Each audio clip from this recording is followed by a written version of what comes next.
The Giver Graphic Novel, Chapter 22. Now the landscape was changing. It was a subtle change, hard to identify at first. The road was narrower and bumpy, apparently no longer tended by road crews. Whoa! Oh, ow! Eh. It's all right, Gabe. Just a stumble and a sprained ankle. Ow. Tentatively, he began to ride in daylight. Plane! Ow, ow, ow! Plane! Plane! All of it was new to him. After a life of sameness and predictability, he was awed by the surprises that lay between each curve of the road. During his 12 years in the community, he had never felt such simple moments of exquisite happiness. But there were desperate fears building in him now as well.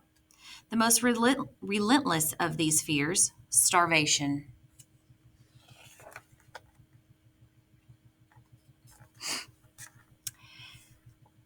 Now that they had left the cultivated fields behind, it was almost impossible to find food. They finished the meager store of potatoes and carrots they saved from the last agricultural area, and now they were always hungry.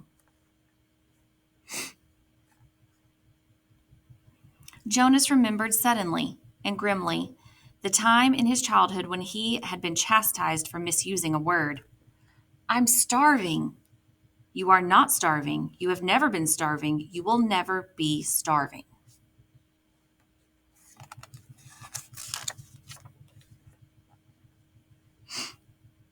If I had stayed in the community, I would not be starving. It's as simple as that.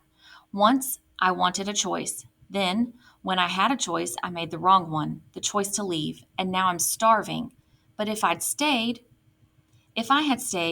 I would have starved in other ways. I would have lived a life hungry for feelings, for love. And Gabriel? For Gabriel, there would have been no life at all. So there has never really been a choice. It became a struggle to ride the bike as Jonas weakened from lack of food.